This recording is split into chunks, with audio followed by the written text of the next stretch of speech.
Come on, Demons. Come on, Demons. Come on, Demons. Come on, come on, come on, come on, Demons.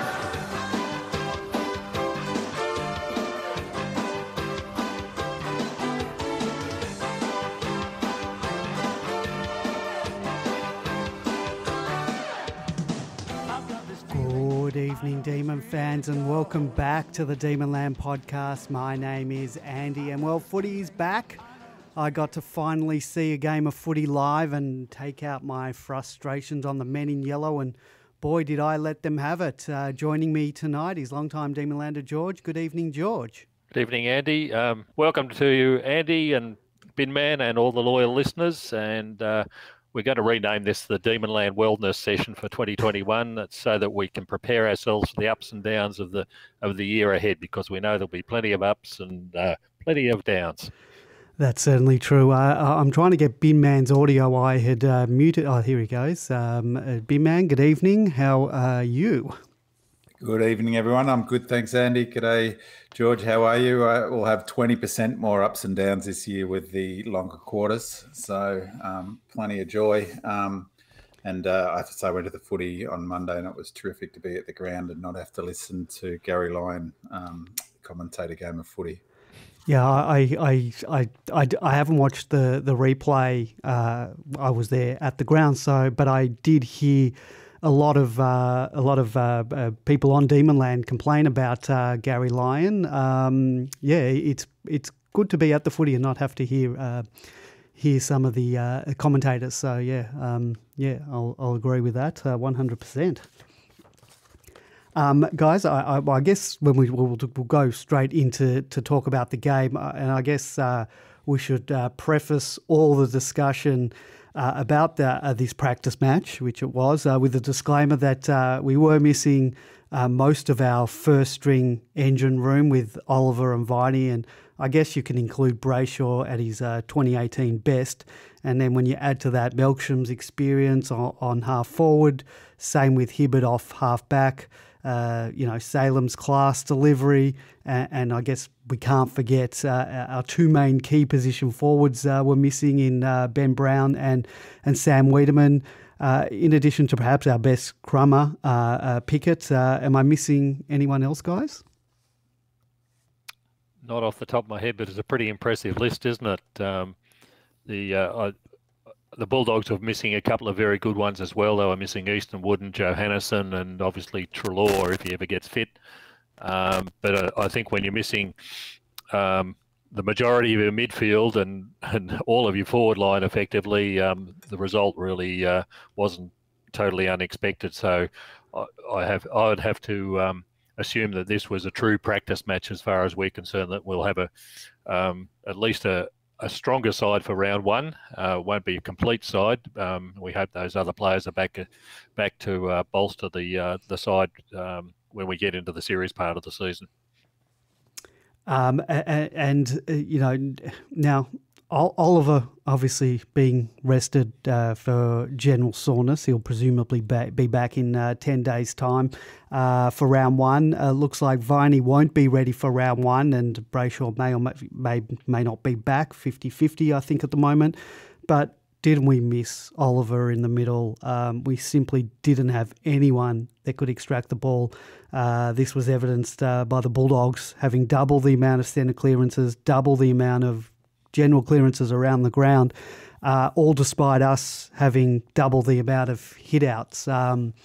It really shows we are lacking when you've got, your chunk of your midfield out. It really shows a lack of depth, albeit against a class opposition. Binman, what'd you make of all that? Yeah, there was Hannibal, I think it was, noted that 6 of our top 10 in the Bluey weren't playing in that game, and all 10 of the Dogs, top 10 in their best and fairest, played. We had, a B-grade midfield, and some I read on Demon Land, I'm not sure I agreed, perhaps the best midfield in the league in the Dogs. It's likely that midfield mix that played on Monday will never line up again for the Dees. So I think it's really hard I found it really difficult to make an assessment on that game. Speaking of Gary Lyon, he made a comment I watched the half of the footy just before the replay, that surely to goodness, all teams are approaching these games, like a proper hit out. They were just commenting that the Dogs did. That the word was from the Dogs camp that they came in as a full-scale dress rehearsal, ready to go, and he said, well, surely we are too, but that's not the history of practice games or whatever they've been called over the years. Famously, Roos never played at full strength in practice games when he was coached at the Swans. So it just really, we didn't have a great deal of energy right from the get-go, and that was, so I think it's really hard to make any assessments with that midfield. I expected to get beaten. I thought the fact that we had a shot on goal for a lead at halftime was quite, remarkable. Really, they could have easily been 4 or 5 goals up, obviously. Yeah, that's what I thought while I was at the game. We were lucky to be in it at that stage. They missed a lot of easy goals. They hit the post a number of times, and I'm not sure what the. Do either of you guys know what the inside 50 stats were at halftime? Because they probably would double us at the time. They were really smashing us, and we really should have been down by, I thought, between 4 and 6, maybe 7 goals at the time, rather than being within a kick. I'm not sure what was at halftime, but by the end of the game, we'd lost the inside 50 count by 23, and I can't recall the last time we've lost an inside count by that. And the game tracked about equal, I would have thought, in the first half, the second half in terms of inside 50s. So we could have been down by say 10 or 11 at half time. We had 51 less contested possessions than them apparently, and can't recall when the last time that sort of figure happened for us as well. So yeah, I think it's important that people remember that this was a solitary practice match. We had a scratch match up against Richmond prior to this, but every team's only getting one practice match, and really, if you're in the position where you've got a number of roles that have to be filled, both up forward and in the mids and even down the backs as well, as far as we're concerned, you just don't have any other opportunity to have a look at these kids in a contested situation. If you've got a few outs, this is the only chance that you've got to throw these kids in.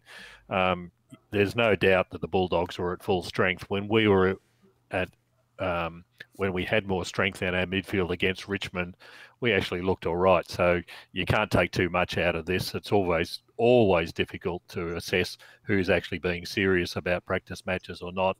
At the end of the day, it doesn't count for 4 points. So if the coaching staff have got a chance to have a look at the people like the Bowies, have a look at the Jacksons, see them in different roles, then that's the outcome that they were probably hoping to see. I think we learnt that there's a big gulf, at least in the midfield, between our best and our second stringers. But the second stringers probably won't get a game in the midfield for a long time. Well, while you're talking about the second stringers, I was going to get to that later, but I may as well get to that now.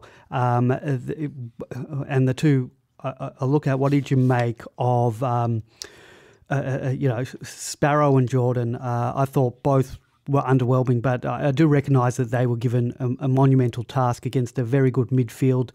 You would expect them to perform a lot better when they've got the support of like Oliver and Viney, and they're like the third or fourth sort of midfielder coming in assisting rather than being being the number one. I think someone pointed out at one stage we had like Vandenberg, Nibbler, one of Sparrow and Jordan in the middle as well, and that's certainly not gonna cut it against a class outfit like the Bulldogs. Yeah, having just watched the first half again, I thought Jordan played a little bit better in that half than I thought at the ground. He was I guess he doesn't really attract your eye much. And he looked a little bit nervous, and perhaps it was exactly as you're saying, George, that, in some respects they were playing for spots, weren't they, those younger fellas, particularly Jordan, who, everyone said has had a strong preseason. He gave away a free kick, which was just rubbish free kick when his opponent basically collapsed on him. But I thought in the last sort of few minutes of that second half, he linked up well and showed a bit. My concern with a lot of those younger players, is they don't get enough of the footy. And he's not that young, but Baker's exactly the same category, is that they just don't get enough of the pill. And so, it's hard to judge someone's ability if they're only getting 8-9 kicks or 8-9 possessions a game. So probably there was quite a bit of comment on Demonland, about the game, obviously, and some, a fair bit of angst, I guess. But the common theme, and of which I agree with, is that it's a bit of a pity that none of those young players, Chandless, I was about to say Swallow Sparrow, or Jordan, none really cemented a spot, did they, and really put their hand up. And that's unfortunate for them and unfortunate for us, I reckon. We were talking about being a practice match. Clearly, it is a practice match, but I would have thought the whole point of a practice match would be to practice and try things out. And I'm happy that the experiment of playing Harms out of position is over. But I would have thought that he's played his best footy in the midfield in a negating role. So given that this was a practice match, why weren't we practicing for that particular scenario where a player like Bontempelli was running riot? I get that when you have your A-grade midfield in and we want to sort of attempt to play our plan A game plan, you don't want to get too negative. You don't want to go into negating the opposition too much because you want to sort of control it. But that wasn't happening. Why wouldn't we give Harms the task of saying this Bontempelli is absolutely destroying us? They didn't negate. They didn't use him as a tagger where he's played his best footy. George, did you see it that way too? Yeah, I think that was just another symptom of the lack of hard-bodied mids that we had on the day. You shut down Bontempelli, and it did take them an extraordinarily long time to put Harms towards him. But the damage was done by them. But just as equally, I think I saw the stats at halftime. McRae had as many touches as Bontempelli had, and then Liberatore, I think, was people didn't appreciate how much work he was doing on the inside. Everyone sees Bontempelli kick 3 goals, but not too many people see Liberatore constantly feeding the ball out to the outsiders. So we only had one Harms. If we had an Oliver and a Petraka and a Viney sitting in there as well, I think you would have seen a far better blanketing of a player like Bontempelli, because everybody would have a role. But they just had a party inside simply because we had a couple of kids playing against men, and the Bulldogs are a serious football side. They won a premiership just a couple of years ago. They played finals last year. These are serious players. We've just got these couple of kids trying to do their best, and the result wasn't unsurprising. So, we can expect better from Harms when he's got more support around him as well. Yeah, it's no surprise that 5 Bulldogs had 30-plus possessions, and in total they amassed, I think, 115 more possessions than us, and you're always going to struggle to win a game when you've got stats like that bobbing up. Thank the footy gods for May and Lever in defence.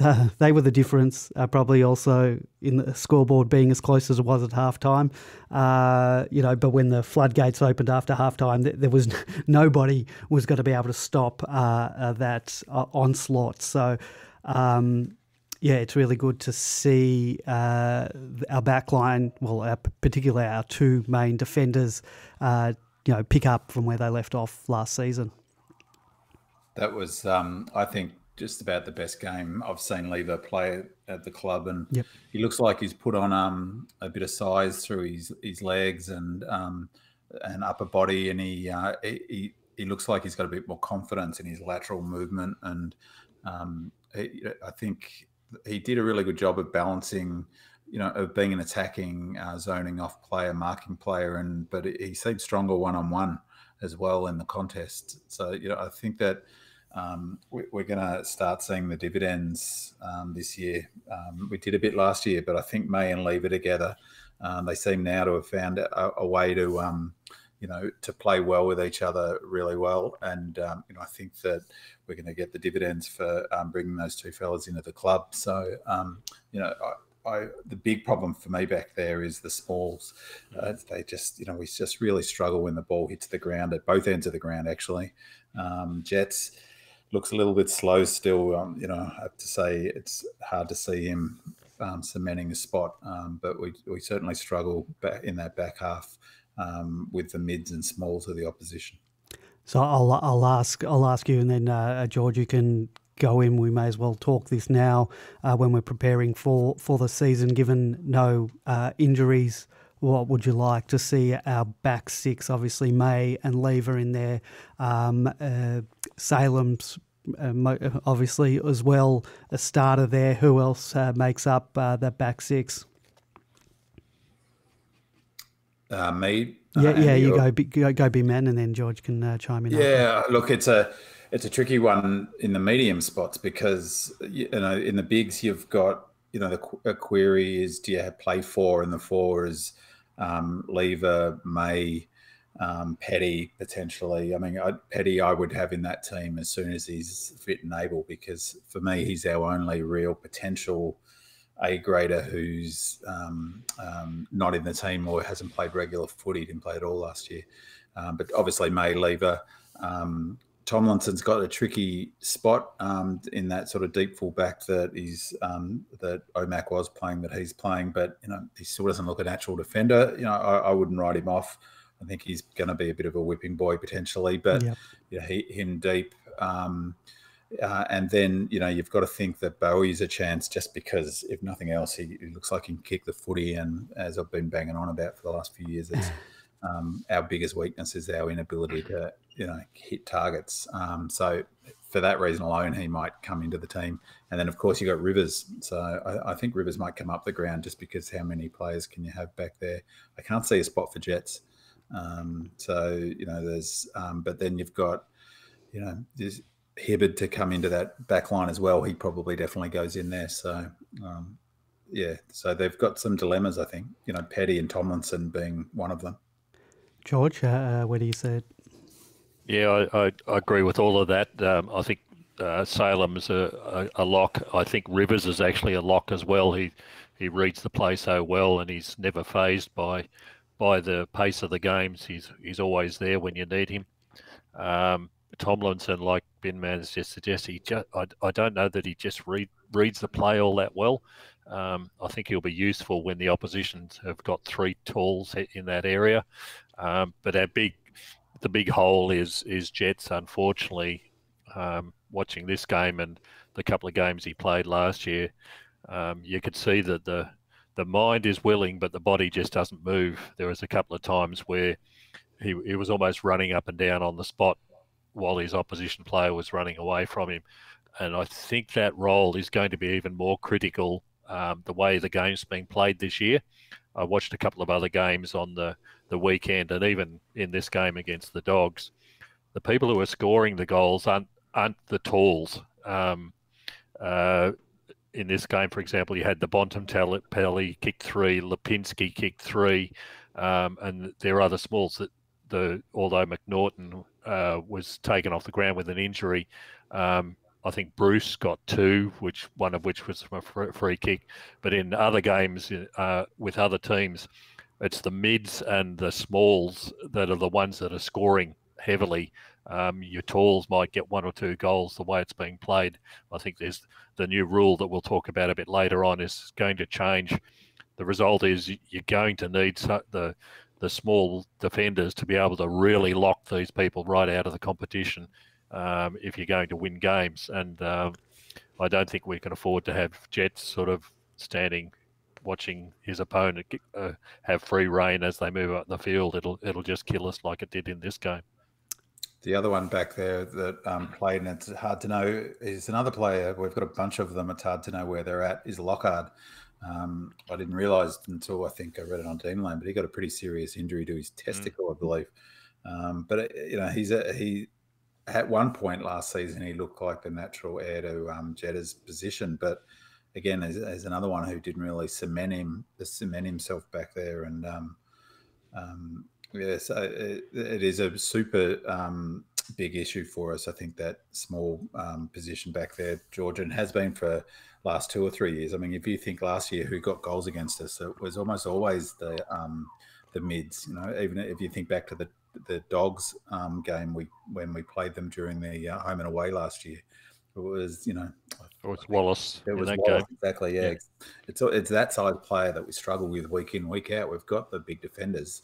We've got Maylever and Tomlinson to play, but footy, as you say, it's so much now about bringing the ball to ground, and ground ball gets are just super critical, and we're not very strong at either end of the ground, so it's a big problem for us. So Lockhart, he had surgery on that testicular injury that he sustained. I'm not sure how long he'll be out, but it could be for a little while. So I really liked what I've seen from Jake Bowie so far. I mean, we've only seen this game, and if any of you watched the reserves game of the Richmond game, I like some of the things that he's done. So given that Jay Lockhart is likely to miss some footy due to that injury that he sustained, Jake might get a gig a bit earlier than expected, and I wouldn't be opposed to that. I mean, you don't want to throw in the 18-year-olds straight into the deep end, but I don't know. I've liked what I've seen of him so far. George, can you see Rivers playing up the ground as maybe a halfback pushing into the midfield? I don't know that he's ready for that yet. He reads the play so brilliantly for someone so young. I think he's such a valuable asset in the back line. He may well be one of those players that rotate. You probably don't use Lever and May much through the interchange these days, but the rest of the back line, you need that extra in there. So I don't think they'll move him up simply because you lose him out of the back line, or you'll lose a Salem out of the back line when they do the interchanges. So I think he'll be cemented in that halfback line for quite some time before we start moving him up the field. But it's easy to forget the guy's 19 years of age. Long way to go. And, I mean, they talked about using Boa. As I understand it, he was a forward, mid forward in his junior career, but they talked about him when they picked him up as being a Caleb Daniels type down back, and you could see he's one of my favourite players, Caleb Daniels. I think he's terrific. He doesn't waste any of his kicks.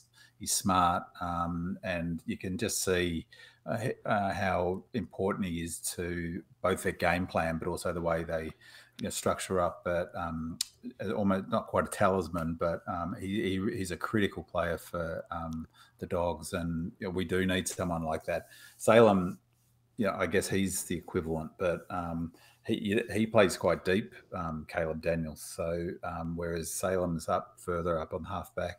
I've often thought, it'd be good to have Salem kicking the ball inside 50, because that's really where we need a player who can do what McRae did so beautifully on Monday, that sort of kick on the diagonal into the passing lane. But I don't think he's quick enough for the wing. So where does he play? Half forward, maybe, I'm not sure. Yeah.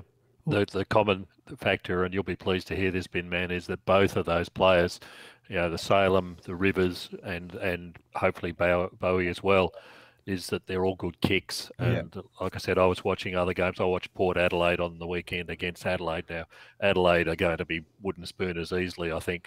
But boy, Port Adelaide, their field kicking, even in contested tight situations, was just extraordinary. It reminded me of the Hawthorn three-peat side, when everybody on every line was able to hit their targets every single time. And I think that with the speed and the way the game's going to be played with this new rule, is that you're going to have to hit targets every single time. So having those sort of players is going to be critical to our success on that half-back line. Absolutely. The new rule, we may as well talk about that now because you mentioned it a few times. What are your thoughts on it? And are you happy with it? How are we going to use it to our advantage? On the mark rule, you mean? Yep. The standing. Yep. What the? Yeah, it's interesting. I think there's always a tendency to overreact.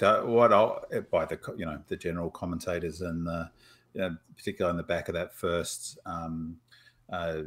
whatever this is, community series between the Blues and, was it the Saints? Yeah. That high scoring game where some crazy amount of goals were kicked. I actually didn't notice it at the ground.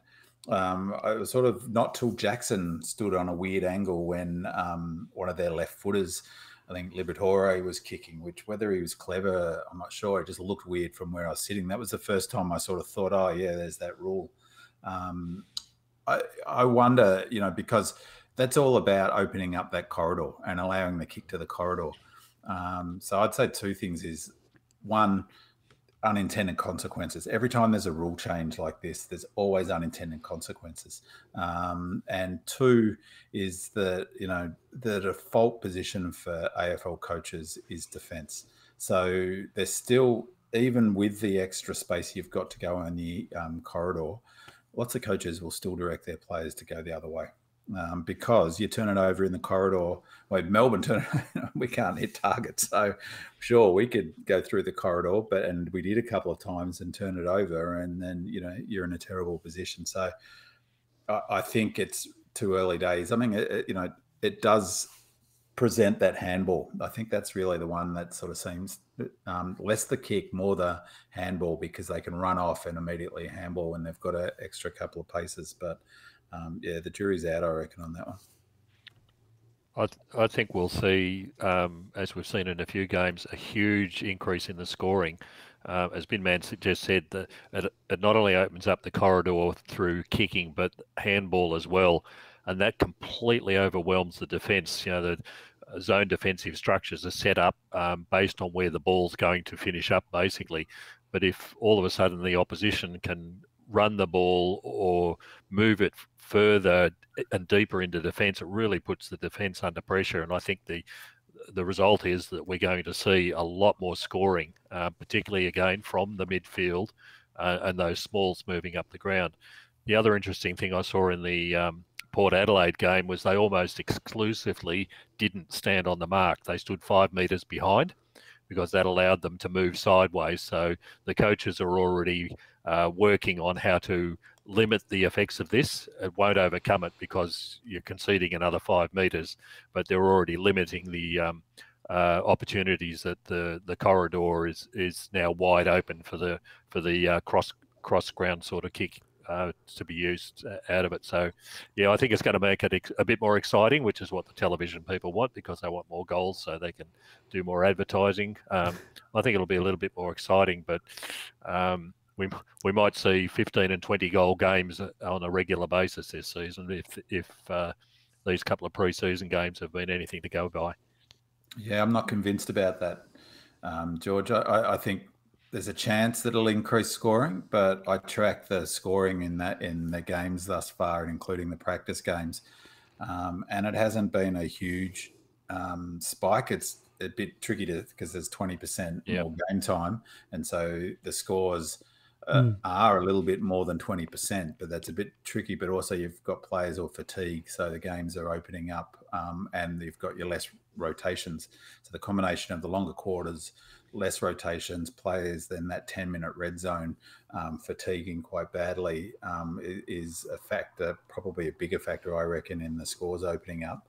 But they actually weren't that high across. There were a few blowouts, but they weren't as high as what I thought they might be. But I mean, you're probably right. They'll probably tack some goals on. The other one was interesting, was the moving the man on the mark from a kick out. All right, that's my our fourth co-host. Oh, must have lost Bin Man there. George, are you still there? Yeah, I'm still here. Obviously, Bin Man's got one of the dogs around the place. Dogs attacked him. Yeah. Well, I might ask you now, just quickly, before we go on to our forward line, the one defender that you didn't really talk about, someone who's been playing in defence, is Jaden Hunt. How have you seen his move sort of back to the back line after sort of a couple of years in the forward line? Yes, unfortunately, in this game, from what I saw, he was almost unsighted. Given that we need, at least a small defender and that ability to run out and hit targets, there's a role to fill if he's willing to take it on. But like in the Richmond game, everybody sees him when he runs up the middle of the field. What people don't see was, as in that Richmond game when Castagna kicked 3 goals, I think it was, in the space of about 10 minutes. And his opponent was Jaden Hunt. You've got to be a defender first and foremost when you're in the defensive lines. It's all very well to attack when you've got the ball in your hand going up the field, but when you haven't got it in your hand, you've got to be able to reverse your role. So, like I said, a bit underwhelming. He had an opportunity to show something. They're trialling him out there. I'm not sure where he fits into the side with all those other defenders that we were talking about. He'll probably get the opportunities when injuries occur during the season, but I don't think we're going to see him as a pure defender. It just doesn't seem to, from my perspective, to have that sort of mindset. Sorry about that. The door rang and my dog has gone bananas. So, you're talking about Hunt. Yeah. He's another player who just simply doesn't get enough of the footy.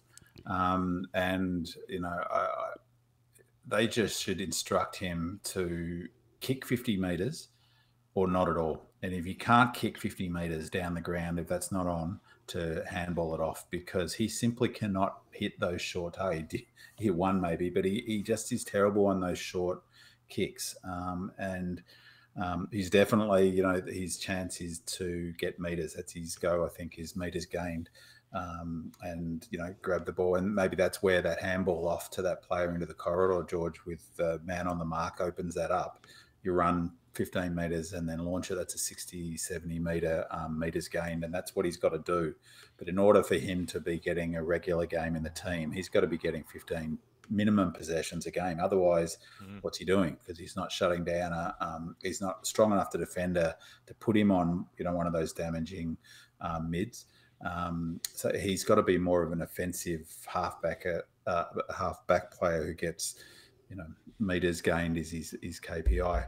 Just I was saying before about the rule change. Hellbound asked about tactical changes, and there was in the chat room there was a bit of talk on Demonland criticising the play for May just banging out the middle after a point. But it felt a bit to me that was an experimenting with a tactic of getting it long. There was often he was kicking to either Gorn or T-Mac, or Jackson and T-Mac. Jackson and Gorn, both in the same contest.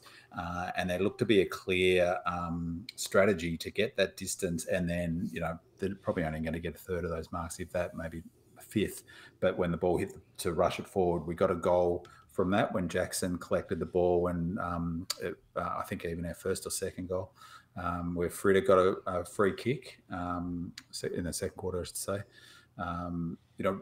Of course, they did well, the Dogs, in that situation, rebounding. That's the problem with that, and they read it. But, when we get Oliver back in and Viney back in and our mids running up, they'll win their fair share of those contests in the middle, and it's past the halfway mark of the ground. So I thought that was definitely something they're trialling for sure. Yeah, I think in that situation it was the execution of the plan was the problem, probably because they haven't been able to trial it in in a competitive environment. I thought there was plenty of opportunity a number of times looking at the vision up the middle of the ground. There was a one-on-one in the middle. You've just got to make sure that you've got the right sort of one-on-one to be able to take advantage of that. It's just I think there was one that you might have alluded to where Gawn just hit the ball forward to enable the smalls to run onto it, and that's what you've got to do. But yeah, you don't want to have T-Mac and Gawn and Jackson all playing in the one side of the ground. You've got to spread them right out and take advantage of the situation. May can hit the centre of the ground and beyond, and Rivers did it a couple of times as well. Well, this is a real advantage under this current environment. So you've got to exploit it as best you can. I don't think they've actually, like I said, got the execution right yet, but we'll probably see a lot more of it. And that's where Hunt, if he's going to be in the team, that's where he can come into it, because I suspect the sort of idea is, and again, you know, it's a tactic. They didn't try it at all last year, but you know, with that extra distance that the fella on the mark is standing back, it certainly opens up that long kick, and it's really about not so much the marks, because they're not going to get that many marks to contested footy. It's the players running past, sweeping forward, and that's where a player with a Hunt and even a Bowie or running off the half back could be damaging. And you know, it also hopefully takes advantage of Gawn's marking ability. And he's just incredible. He seems to have improved his athleticism, and you know, I think he's as good a mark as I've seen in footy since Teasdale and Templeton. Sorry, not Templeton. Who was the North Melbourne and Roos Rockman from that period? Not the galloping gasometer. No, I'll think of it in a sec. Well, we'll move on while you do think of it. Dempsey. Okay. Dempsey. Yeah. Look, let's talk about the non-functioning forward line. It really didn't function well. Delivery wasn't anything to write home about. Fritsch seemed to be our only target, but once again, his inaccurate kicking has let him down. He robbed of a bag of goals. I think he's kicked 3 goals, 3. Or 2 of them were quite difficult from the boundary line. I thought of our best passages of play were the occasional fast rebounds from defence where we scored out the back, but that type of play just isn't sustainable and won't generate enough goals to win a match. And given that Brown and Wiedemann will probably miss the first month and probably a little bit longer of the season, how do you see our makeup of the forward line? T-Mac, I don't know. I don't know if he's the answer. Do you know where Petty's at? Is he fit? Did he play in the game? Yeah, he played in the reserves match. As a defender, he's been training as a defender, I believe, before he got injured last year. He was training as a forward, maybe, or I'm not sure, but yeah, I think he's as a defender. I'm not sure if they're going to play him in the forward line unless we have to. Maybe we have to. And what about the other Brown? As Mitch Brown, did he play in that game as well? I'm not sure. George, do you know? No, not sure either. I recall one of the training threads from last week mentioned he might have been in the rehab group. So to me, that says that perhaps he didn't play. I mean, because look, I think T-Mac is a real conundrum, isn't it? He looks like he's trimmed down, and which is good because that was clearly hampering him last year.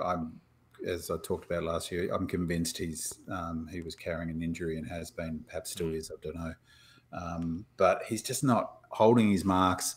They put a young fella on him in, I think must be his first season, I'm pretty sure. I've not seen him before, who outbodied him and outread him in the last quarter.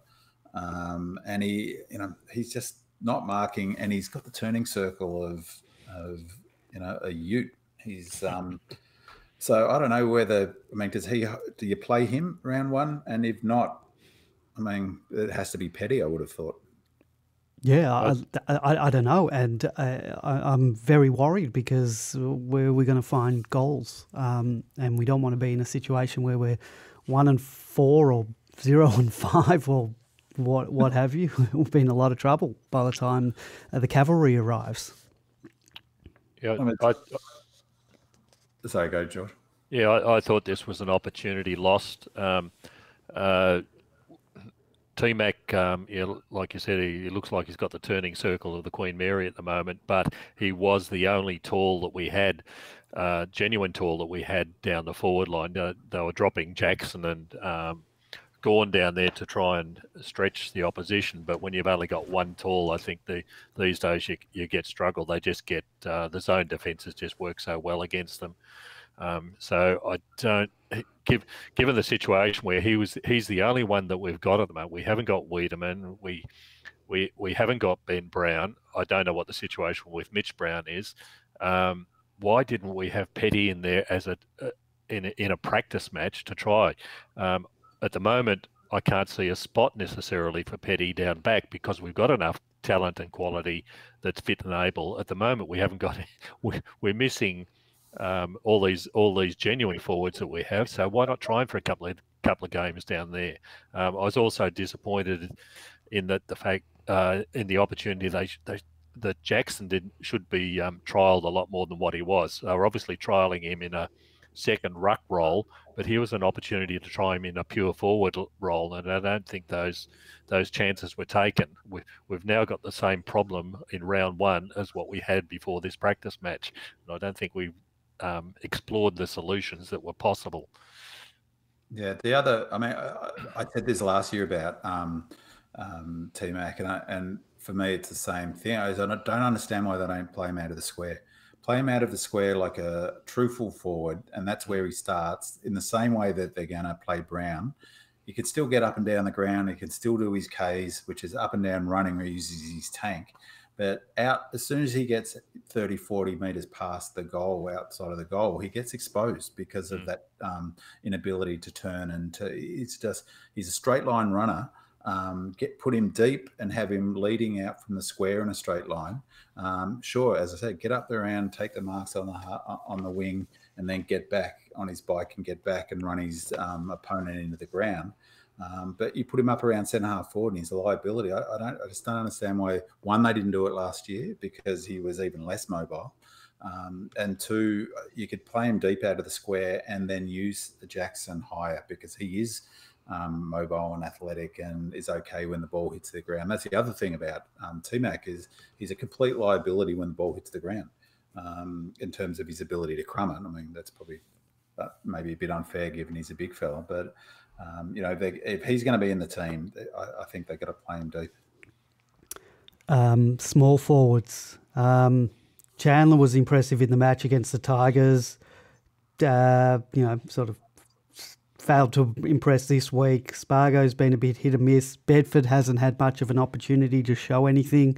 Didn't play in the Richmond game, and then I think he played in the Rezzies and kicked a couple, but and only got sort of a cameo role sort of late in the game the other day. Pickett has been absent most of the pre-season. He had to go back interstate for a funeral. So yeah, where are we with small forwards? I think we're in a bit of trouble there as well. Well, as I say, I think it's an area we struggle. Ground ball gets at both ends of the ground. We struggle, and I think it really shows, how important Cozzy is to this footy team, which seems crazy, doesn't it? Given he's in his second year, and he showed his potential last year, but didn't set the world on fire. But his key performance indicator won't be number of goals this year. It'll be the number of pressure acts and tackles inside 50, and that's what we're lacking. I mean, and again, this was another game just so frustrating to watch the ball bounce out of our forward half, and it must drive coaches to distraction to get it in deep, which is part of the strategy. Someone like a Hunt driving it deep and then just watch it sort of come out under no real pressure. And the Dogs are past masters at doing that. And actually, I thought we did pretty well to limit the damage from them bouncing off the half-back line. So The other unusual thing about that game, actually, from both Melbourne's perspective and the Dogs, is how little switches there were. I don't know whether that was just a unusual circumstance, but we barely switched the ball, and they didn't do it nearly as often as they do in most matches. So, I think that we need Cozzie's forward 50 pressure, and we need it pretty quick, really. I don't know what he's. Do either of you guys have any sense or intel on whether he's going to be fit enough to play round one? I assume I'd heard that he was training with a club or someone back when he was in South Australia. I think he had to quarantine in South Australia before he went to WA for the funeral. But I think he was training. Whether that's up to AFL standard, I don't know. I'm hoping he's fit. I don't know what. George, what was the feedback? I believe he played half of something in the Rezzies. What was the feedback? I think you're correct there, Andy. Let's hope that he's back and available, because as Ben Man just said, we're devoid of promising talent in these areas, and it's such a big hole, and I think it's going to be even more critical. We talked before about how the opposition small forwards kill us. We need to find the players who are capable of doing the same to our opponents as well. Melcham was disappointing last year, but he's injured. There's a great big hole there waiting for someone to fill, and at the moment we're not seeing anyone putting their hand up, which is a sad state of affairs. I really don't know how we're going to fill this hole. Andy, do you have any other ideas? No, I'm throwing everything in with Pickett. He's sort of, last year he was almost there. He just, wasn't able to finish, and I'm sort of hoping that being his second year, he'll find his feet and he'll get there. But we haven't seen it yet. So I'm sort of throwing all my hope that he'll take that next step. And, I've heard people compare him that he's going to be better than Cyril, but until we see it, it's just a dream. I was happy with both Nibbler's game and Jones's game this week. Ordinarily, I wouldn't have them in the 22 for round one, even though I think Nibbler gets the game. I think the coach likes him, but I wouldn't have had them in. But I think they both put their hand up this week. And Nibbler's 100% he'll play. Yeah. I mean, one of the fantastic things about going to the game was, what I talked a number of times about on the podcast last year, about how frustrating television it is to not be able to see the work off the ball and the running. And I watched him for a while. He kept us in it in that second quarter through sheer running. He's kicked a gone that set up the goal. I think back to Fritsch, was on the back of just gut running. And he covers kilometres, and he's always in the game in terms of his work rate. With 30-minute quarters and 75 rotations, his work rate is going to be even more important than it has been. I mean, last year wasn't such an issue with the 16-minute quarters, because really that it's not just that the 30-minute quarters are longer. It's that last 10 minutes they're in red time. They're really struggling, the players. And I mean, they'll improve, they'll pick it up a bit, but that's the time where players are really running on fumes, and he keeps working hard. And those two goals were at the end of the second quarter that he was involved in. So he's an absolute lock. But you mentioned Harms before, Andy. On the opposite, I watched him running, and he was in the last quarter. He got completely run off and didn't follow his man up again. The young Dogs player that was on T-Mac, he tackled him on the half-back line. The other fella won it, and he ran off him. And in that possession chain, his opponent got the ball on the half-forward line. It set up a goal, and Harms was sort of trotting along behind. I was watching him run all the way up the ground. He never made ground on him and was like 20 metres behind him when they started together. And that sort of running is, it's so important in footy. And Nibbler is the one player who you can guarantee, and Langdon are the two players in our team you can guarantee will do that sort of running. My criticism of Nibbler in the past was that he was never damaging on the scoreboard. Obviously, this week he was, and generally doesn't get enough possessions. But I think he had a better game this week. I'd like to see more of that. Yeah, Jonesy, I think is worth a mention as well. Yep. I don't think there'll be any doubt he'll get his 6 games to get over the 300 mark. And while that's not just the pure reason for him playing, the reason I think he'll get there is because he's just so durable. I think even in this game we saw it once we're back to the 20-minute or effectively the 30-minute quarters. These older heads that just keep on staying in the game is what's going to get him there. He rarely, I can't recall the last time he was genuinely injured, and as the season progresses, we'll be glad that we've got him as another option around. He's doing enough to warrant his place, and sadly, the younger brigade that we were talking about earlier aren't putting their hands up, and so he'll get the role when the others don't want to take it. And he seemed to relish the opportunity to play as a pure mid, didn't he? Yeah. He's someone I could see playing. They've tried him there before, but I wonder whether he could be a sort of half forward player who's, he's an accurate kick for goal. He's got pretty good hands. He's strong at the contest. I wouldn't mind seeing him try him on the half forward flank. I'd absolutely play him there. Say again? I'd absolutely play him on the half forward flank because he can hit the scoreboard. Yeah, and he's got good hands. The other, it's ironic. The first game of the second game of last season, the restart, that Blues game was all about, we're playing 3 bigs, and now we haven't got any bigs. Yeah. And one of the problems with that is that forces Fritter to play deep, almost as a pure full forward, and it just wastes. I mean, it's good that he's kicking goals, and I really rate his ability, but we want him up on the half forward line and kicking down into the forward 50 and as a sort of medium, like a Melksham. So it's sort of robbing Peter to pay Paul to have him playing as a full forward. 2 players that probably had some of the worst games. I thought Ed Langdon probably had the worst game he's played for the club, but I won't read too much into that. We know how much he runs each game, so I'm not going to worry too much about that.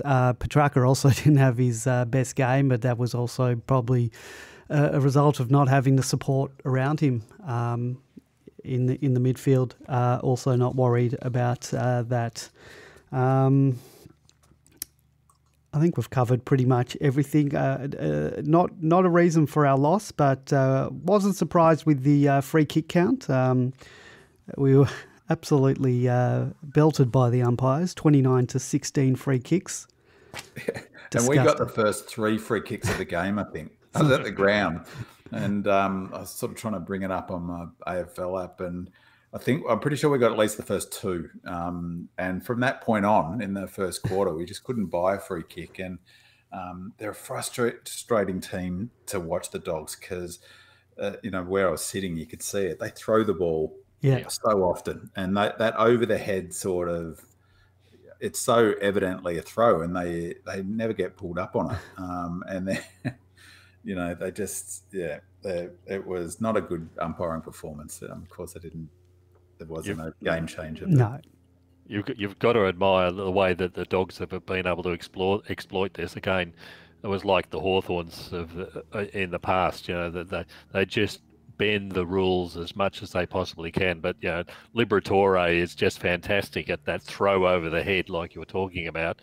But it works so well for them because they all know that Liberatore is going to get the ball, and they just sit outside, watching the vision.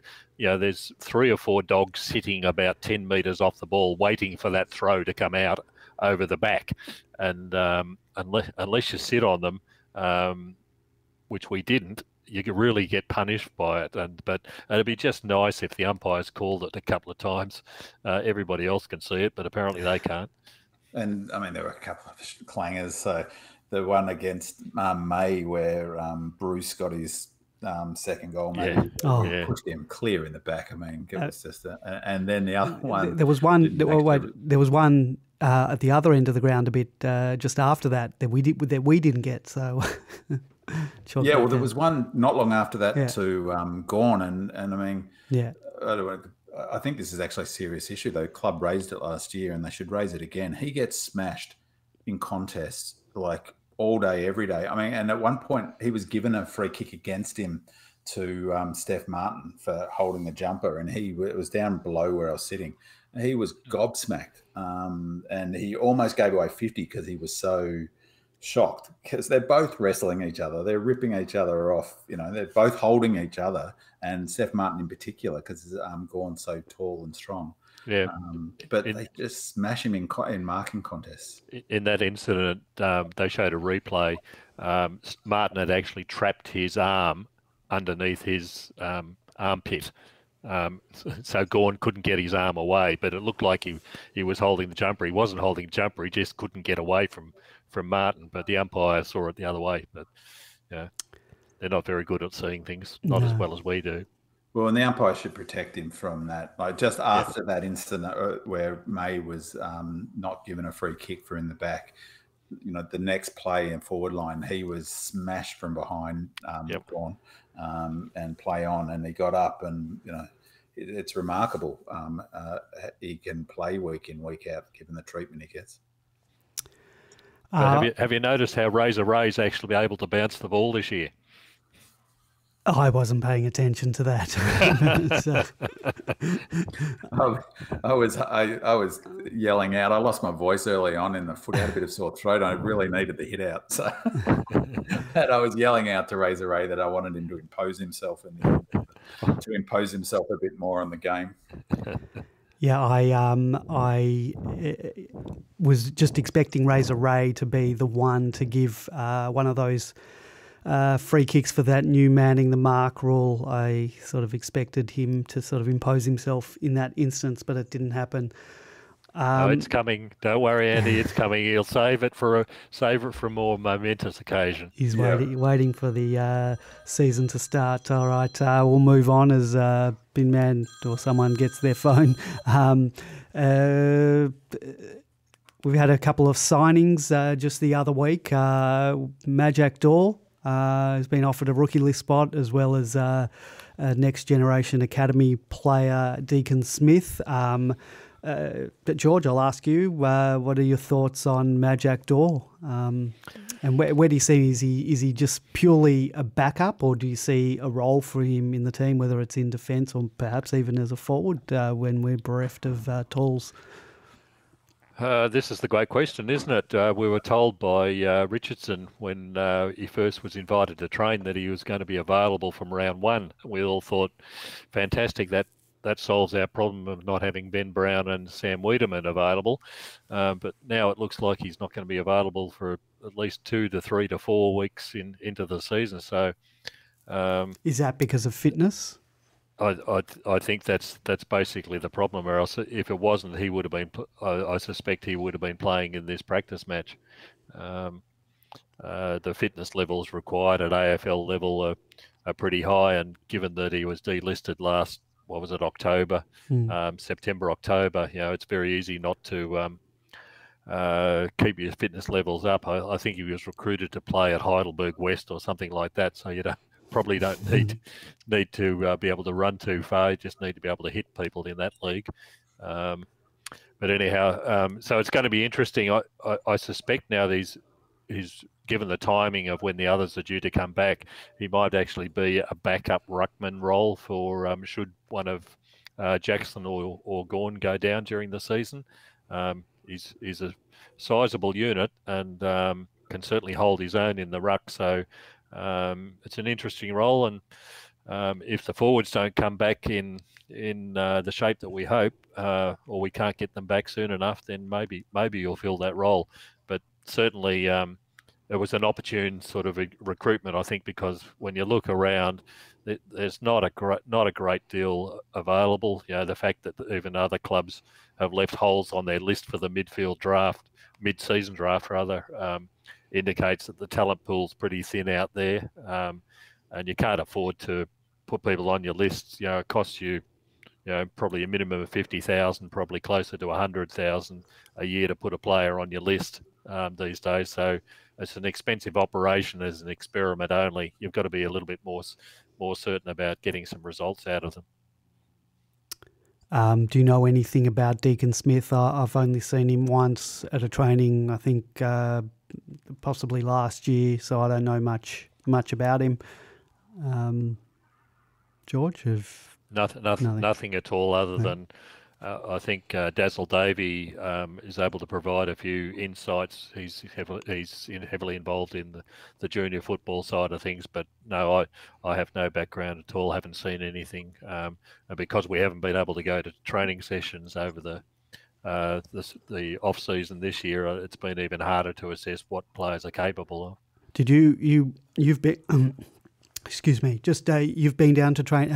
Did you get to one session this year? Yeah, I got to one session in early January, but what was that like? You had to view through the fence. I had to sit outside the fence. The first session they had when they came back from after the Christmas break, I think there was about 20 people were reporting on Demonland that they got inside the ground, and they locked the gates, I think, for the second session. So for everything after that, nobody was allowed into the ground, and it's not great viewing outside the fence at Casey. You're probably 20 metres from the boundary line in any case. So if something's happening on the other side of the ground, it's really, it's worse than you haven't got the elevation of a stand. You're sitting in very sort of poor locations, and even to get from one side of the ground to the other when you've suddenly increased the radius by 20 metres, it's a long way around the ground to get to the other side. So it was really difficult to see things. I didn't get a great deal out of it. The most I really saw was looking at the rehab group with all the usual people sitting in that. So I guess it's a really big thank you to the couple of guys we have had go to the majority of the preseason sessions, almost at least once or twice a week out of the 3 sessions. We've had someone from Demonland down there. We've had Picket Fence. I think Earl Hood, yourself has been to one. Do you recall any of the other names? I can't off the top of my head, so I apologise to anyone who I've missed. But we all of us who are desk bound or can't get out to Casey, really thank those guys for getting out there and giving pretty comprehensive training reports, considering that they've got where they're viewing it from. So yeah, thanks guys. So we're moving on. Footy attendance in this time of COVID. I believe that if you are a premium member, which I'm lucky enough to be, there is a window of 2 hours on a Tuesday where you have the chance to secure, I think, up to 6 tickets if you've got 6 tickets together, I believe. So footy's going to be a bit different. So I think from what I've heard is you're not going to get your seats where you have a reserve seat, but they're saying you'll get something comparable to where you have or the type of tickets you have. George, are you a premium member or are you just a regular member? Premier in the Tridents area. Trident, yep.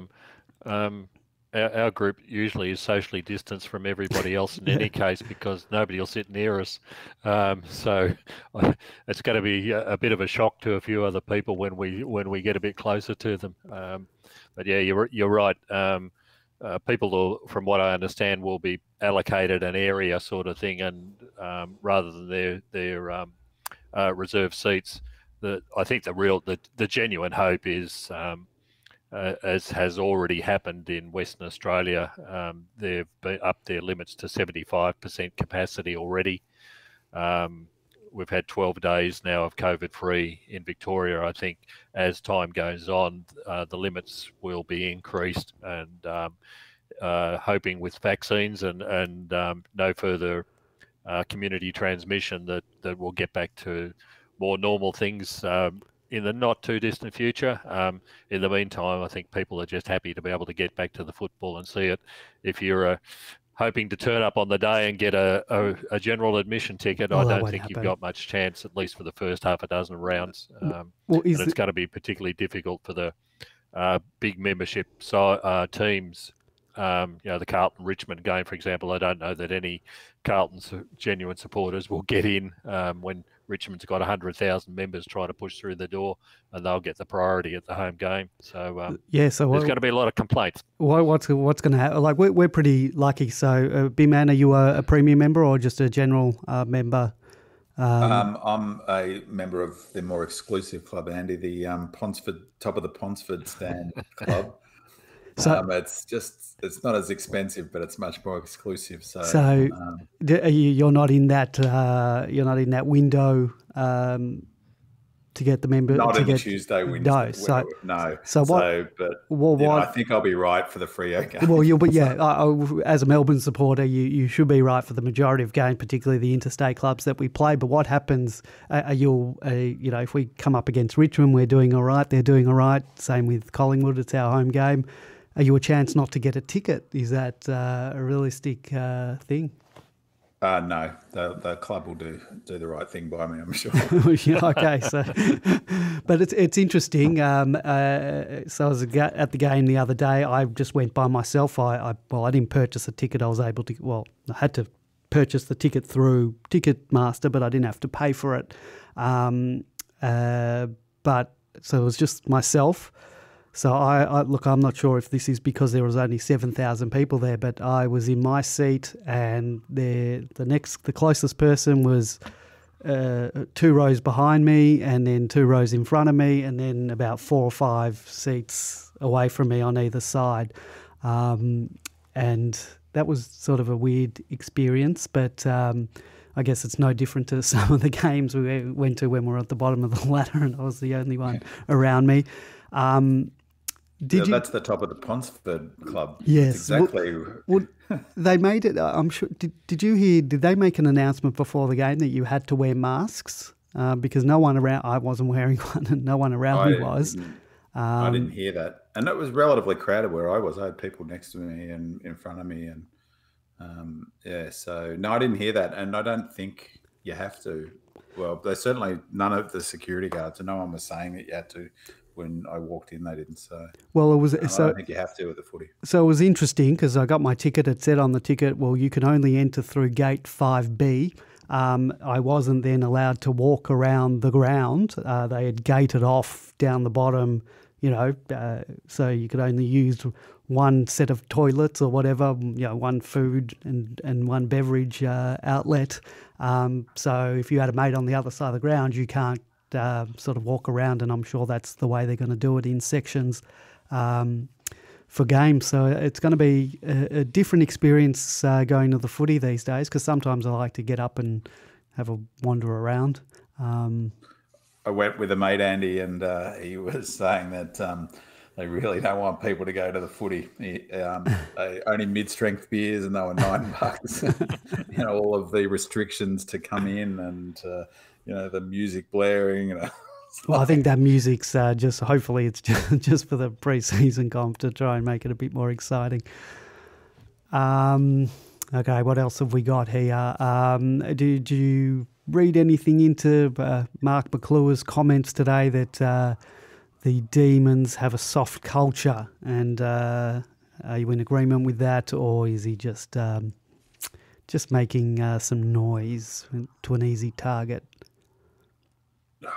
Look, he's an idiot, Mark McClure. He really is. Like, I can't believe our taxpayer dollars go to him for his gig on the ABC. It's like, and it's just, he'd say whatever. He won't even remember it tomorrow, I reckon, that he said it. But what I would say is that the culture is critical. The playing culture is that I really believe that players drive winning culture. Like the coach is important, and of course the whole club culture is important, but the critical element in that mix is the players, and that they've got to drive standards. So, I think that aspect of it is, I think there's a reasonable question to ask is, does this group drive themselves? Does the collective put it on each other? I guess put the asset on each other. I heard some talk about the club, the teams coming together to commit to winning a whatever it was, to train, or I want to see that on the field. And I made a comment in that thread on Demonland that in the Tigers practice game, Oliver did a fantastic bit of play on the wing, brilliant ball, won the footy in a sort of almost a 40-60 underdog thing, ripped it away, brilliant bit of play, got it to Salem, handballed to Salem, and the player who was on Oliver's hammer, he instead of just putting an effort out to put a block on him and stopping him, it was in the last quarter, about 20-minute mark, he allowed him to just run past him, and that player put enough pressure on Salem, who was about 70 metres out from goal, running free into open space, to enough pressure on him to turn that ball over, and it went so instead of a scoring opportunity, which it should have been, we turned the ball over and it went up the other end. And for me, that's a sort of cultural thing, is like, hopefully he's a senior player. That's just not on. It's just not on to not do those basics. I know it was a practice game, but that's no excuse. And, I wonder whether in a strong culture at the Hawthorn that Lewis described when he came to Melbourne, or, the Bloods at the Swans, the senior player to rip into him and say, look, that's just not on, mate. You're not going to play in our team, or, and so, yeah, I think there's something there, is my feeling. George, are we soft?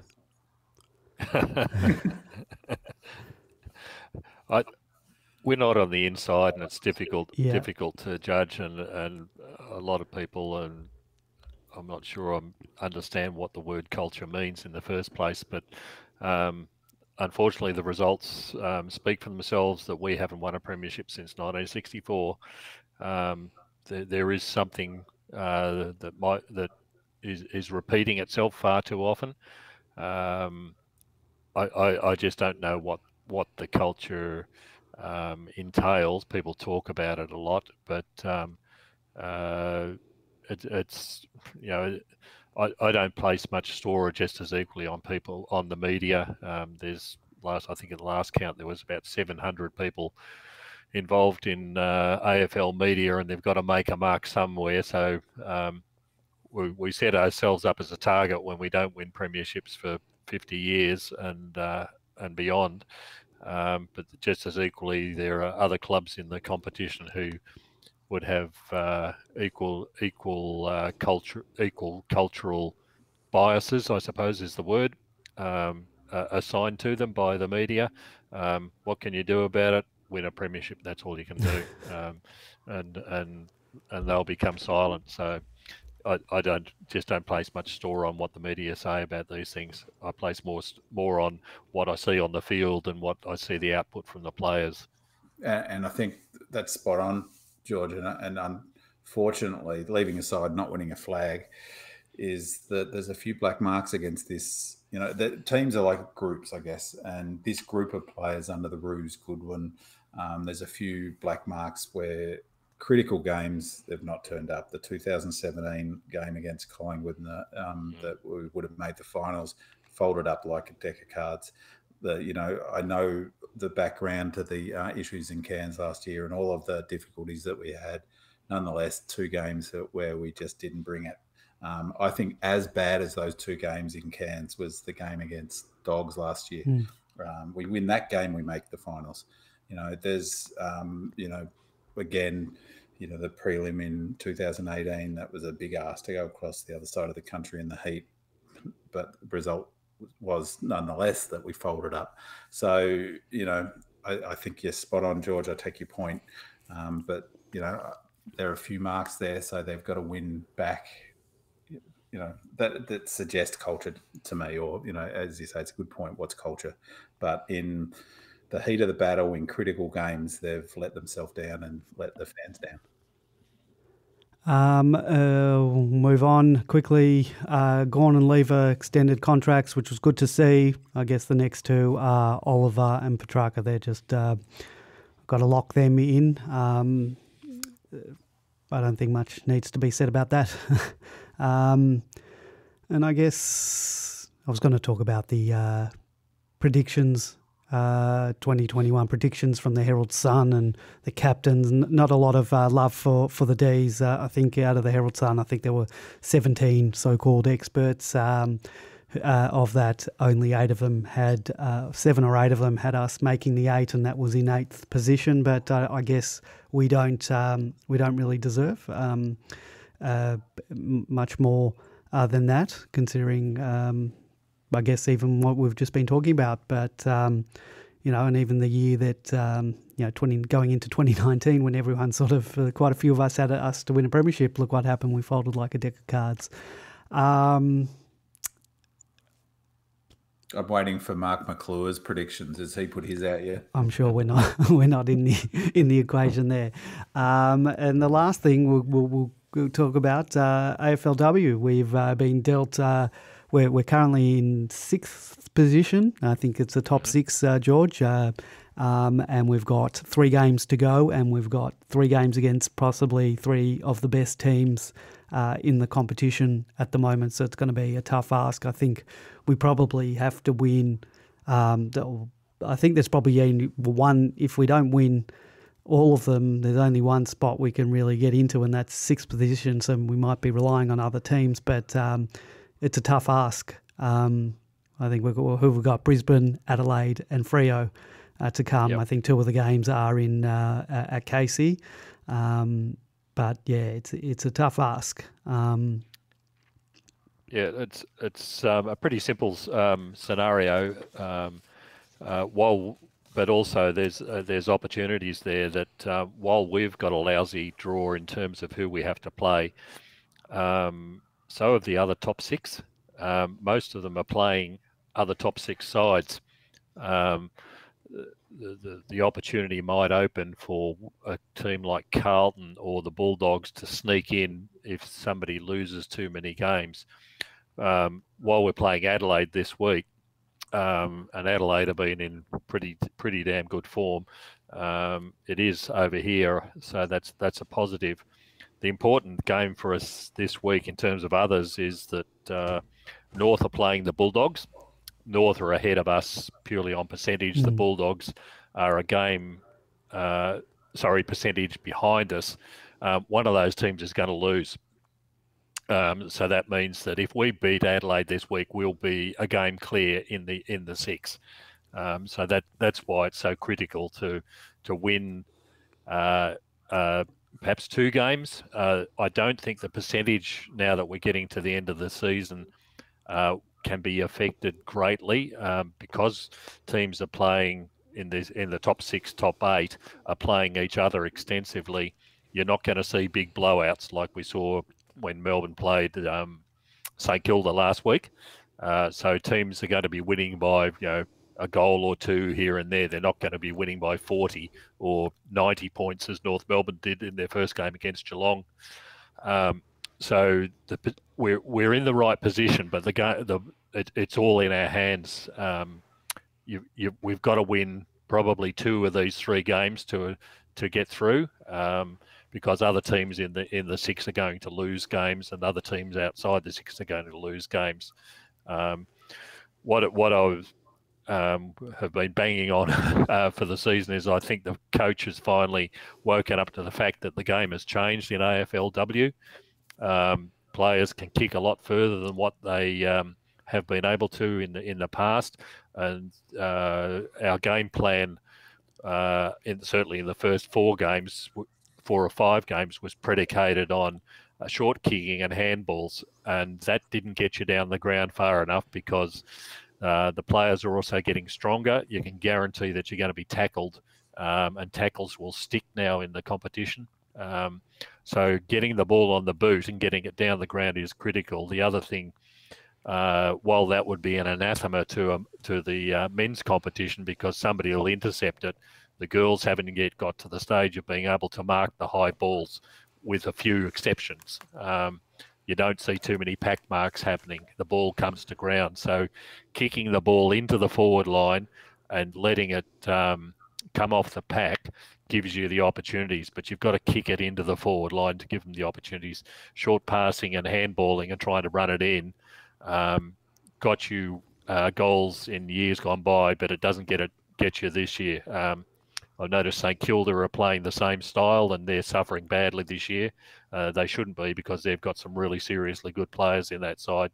But I'm hoping that Mixtoneer has finally woken up to what's happening around him this year.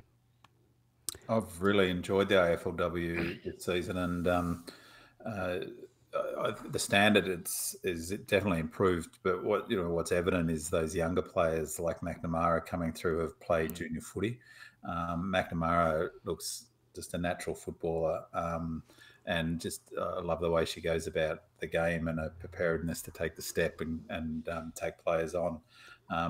It was interesting watching us play Collingwood. 2 minutes, it was a very familiar feeling for a Dees game. 3 minutes into the match, I thought this team is better than us, and they looked like a team that had some seriously good players, but also strong and some natural footballers in that team.